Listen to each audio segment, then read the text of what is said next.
Validating an idea is actually easy, and I'm going to tell you exactly how I did it, the app I studied, the real people I talked to, the Reddit thread I went down, the market that genuinely shocked me, and how all of that helped me to figure out exactly who I'm building this for. So, if you're new here, this is AI versus Startup Graveyard. So, I'm trying to bring that startup back to life using modern AI. Last episode, we found the problem, and in this episode, we validate it. Let's dive into it.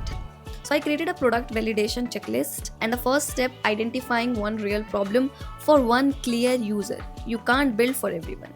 So, what is the best way to figure out what customer actually want? You go to the place where people complain and discuss thing all day long. Yeah, Reddit. And Reddit didn't disappoint. Discussion confirmed that people want something like this. But it also hit me with an important warning: don't try to solve everything at once. The moment you call something a life manager, which means it stands for nothing. So I needed to narrow it down. I looked the categories: work tasks, productivity, personal life, and I kept coming back to one that felt most neglected: personal life. Not just physical health like diet and workouts, but mental health too. Meditation, journaling, rest, and even social health, like actually showing up for your relationships, your friends, your family. This theory was backed up by some research. I did it on OpenClaw. If you don't know their story, you should definitely check out my short video on it. So OpenClaw was an AI tool with infinite possibilities. You could use it for coding, emails, marketing, but do you know what 90% of people actually used it for? Grocery shopping. They use this advanced tool to just manage their daily lives. And that proves me one thing, that people want this desperately. Next, I decided to stop guessing and start asking real people what problem they face in their personal life. I start with myself. For the past 4 days, I've had to take medicine. Simple, right? Except I forget it every single day. Not because I don't care. It doesn't just come at the right moment. And by the time it does, it's too late. And I know I'm not alone in this. And I went out and talked to more people. One person, actually founder, told me he never remembers his wife's birthday on time. And I wanted to ask him how he's still married. And then I spoke to another guy whose only New Year resolution was to better take care of his mother. He wanted to track her diet, her medicine, and her daily walk. And he said, if you build something just for that, I will pay you 1 lakh. I was like, wow, instant investment. And honestly, that was enough for me.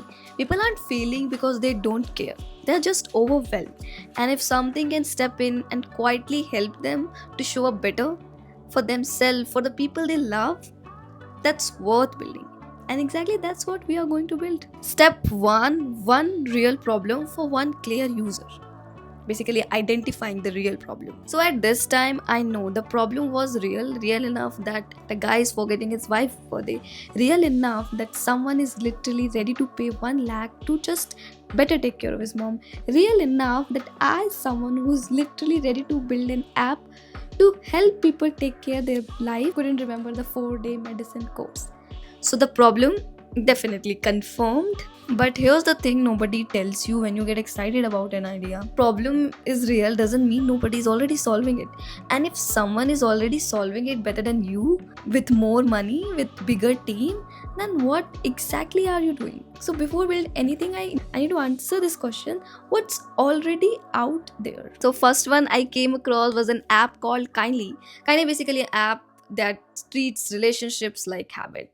Because let's be real, we have that one person, maybe a close relative or maybe an old college friend, school friend, and you just forget to call them. Not because you don't care, but because life keeps moving. With Kindly, you add that people who matter, decide how often you want to reach out, and it quietly track it. When too much time has passed, it just remind you, hey, it's been a while. And then I found MediSafe. And man, this one hit little close to home. Remember my embarrassing 4 days streak of forgetting to take my medicines? MediSave is exactly solution for that. It sounds like I'm doing ad for them, doesn't it? Let me know in the comments if you guys also forget taking your medicines. You log your medicine, the dosage, the timing, and it reminds you. And here's the genius part. The reminder doesn't just disappear when you swipe it away. It stays on your screen until you mark it as taken or skipped. And they have this one specific feature called Caregiver Alerts. and if you keep missing your dosage, the app actually notifies a family member. Next was Wiltree, and this one is a little different. It's less about reminders and more about actually listening to your body. It uses your phone camera, smartwatch to track your heartbeat, sleep, stress levels, and then it translates all of that into plain simple language like, hey, today you're running a little low, maybe take it easy. It's like having something that quietly pays attention to how you are doing when you are too busy to notice yourself. Really thoughtful concept and well implemented. And finally, there was a Grifter. Such a simple idea but desperately needed. So it's basically a shared wish list. People write down what they like, family can see it, and if someone buys something, they quietly market it so nobody buys the same thing twice. And the important part, they are not even using AI. Just a clean, simple solution to a very real human problem. So I really liked it. Now I've gone through all of these, more than 100 apps, and I started doing something which I think most people skip. I stopped looking at what these apps offers and started looking at what people actually use. Like, not the feature list, the most used feature. The thing people come back to every single day. In Kindly, the most used feature is it's been a while. Just a one gentle reminder, people loved it.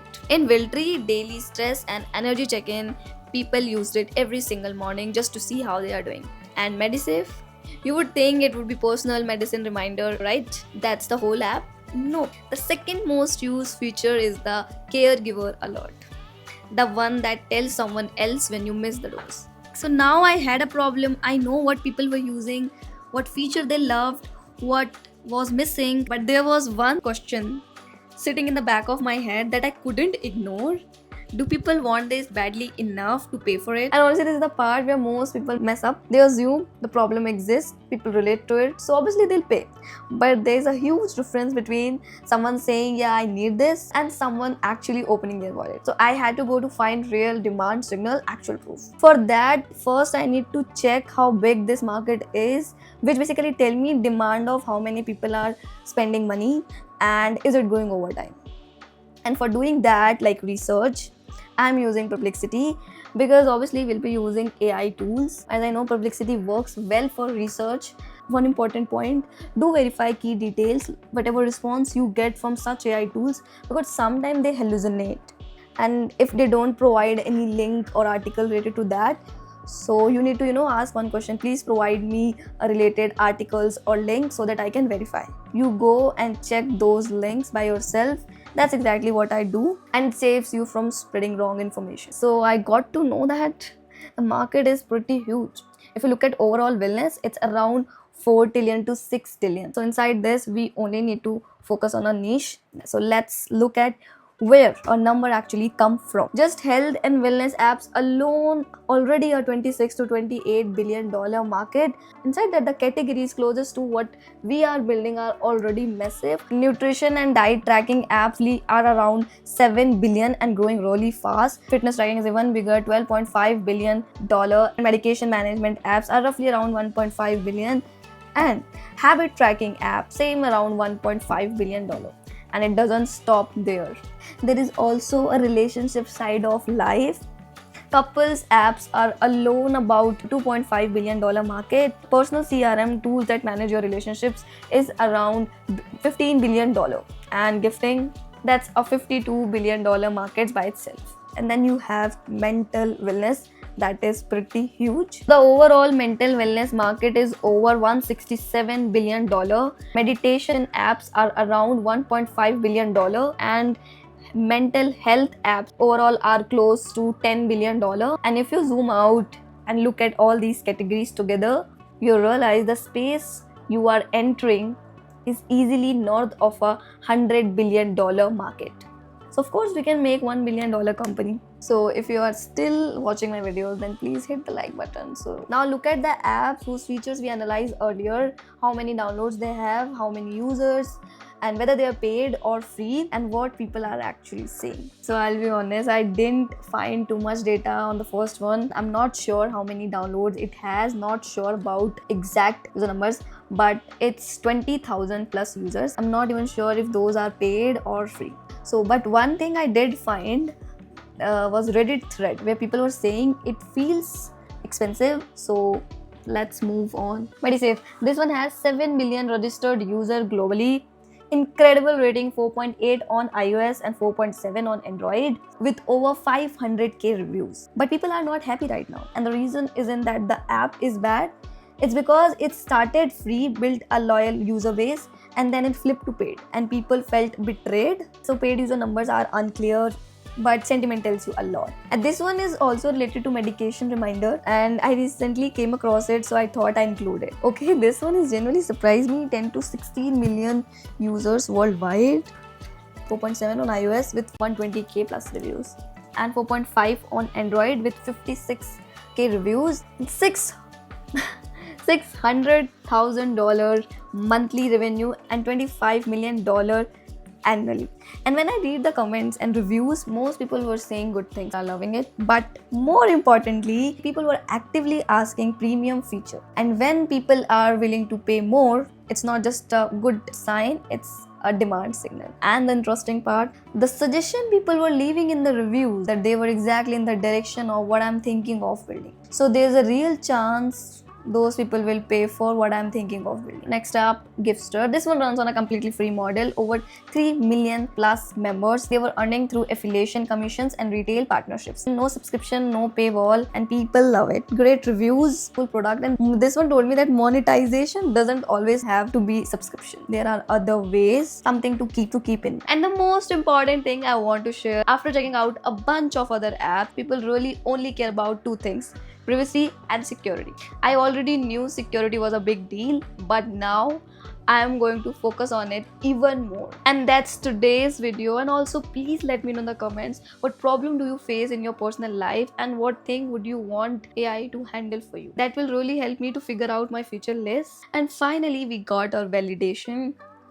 We've narrowed down our niche, and I think we're making real progress. In the next part, we'll build out the feature list, plan the MVP, create a landing page, and try to get our first users. So please subscribe my YouTube channel and hit the like button and follow my series.